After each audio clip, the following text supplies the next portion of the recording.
Salam alaikum wa rahmatullahi ta'ala wa barakatuh.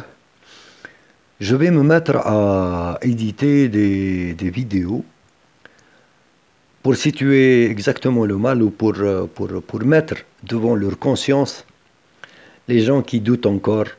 Les seuls assassins et les seuls criminels, c'est les généraux. C'est les généraux et tous ceux qui les ont servis comme des chiens. Tous ceux qui les ont servis comme des chiens. Ça, c'est des témoignages de Algerie Watch qui a fait un travail extraordinaire. Et les histoires n'en finissent pas. Mais moi, je vais prendre en 5-6 minutes, pratiquement par vidéo, chaque fois, je vous raconte l'histoire d'une personne qui a été torturée par les militaires et par les services censés nous sécuriser. Torturée à un point que vous ne pouvez pas imaginer. Et pour tous ces gens-là, j'espère que votre conscience ne vous empêchera pas de dormir, ou le peu qui en reste du moins. Je commencerai par une certaine B. Fatima. B. Fatma, 1998. Le 29 juin 1998 à 11h30, une vingtaine de militaires et de civils armés ont débarqué à notre domicile après avoir défoncé le portail. Ils ont procédé à une perquisition puis sont repartis. Le soir, nous avons été informés par les voisins que notre père avait été arrêté dans la matinée près du marché. Le 30 juin 1998 à 16h30, ces mêmes militaires et civils armés sont revenus au domicile où ils ont demandé après ma mère et ma sœur qui étaient absentes du domicile à ce moment. J'étais seul à la maison. Quelques instants plus tard, ma mère et ma sœur sont rentrées. Ma mère et ma sœur sont rentrées. Les militaires nous ont alors toutes embarquées dans un fourgon blanc, après nous avoir bandé les yeux avec nos voiles.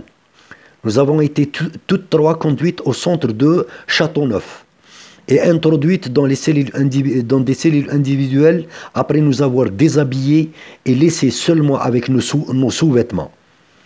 Il était 18h environ. 5 minutes plus tard, l'un des tortionnaires vint sortir notre mère âgée de 60 ans, B. Fatma, de sa cellule et l'emmena dans une grande salle où il y avait une dizaine de personnes. Ces derniers se mirent à la tabasser, la gifler, à la fouetter avec un câble électrique durant quelques minutes. Puis, les tortionnaires se dirigeront vers ma cellule. Elle, la fille qui raconte, elle s'appelle Nassera. Ils me banderont les yeux et me traîneront vers la grande salle. J'ai été roué de coups de poing et de gifles durant près d'un quart d'heure. Puis le chef leur ordonna de me ramener à ma cellule. Les tortionnaires se dirigeront alors vers la cellule de ma sœur, Soumia. Elle subira le même tabassage que moi, des gifles et des grossièretés en tout genre. Vers 19h, les tortionnaires revinrent une seconde fois vers ma cellule et me conduirent vers la salle d'exploitation des renseignements. Des insultes pleurent sur moi. Ils m'ôtèrent mes sous-vêtements et commencèrent à pratiquer sur moi des attouchements sexuels. D'autres m'envoyèrent des coups de poing et des pieds au visage. Tout cela dura 45 minutes environ. Puis ils me ramenèrent dans ma cellule. Quelque temps après, ils reviendront pour m'emmener pour la troisième fois en une journée dans la salle de torture. Il était 20h environ. Ils pratiquèrent les mêmes attouchements que la fois précédente, accompagnés de tabassage.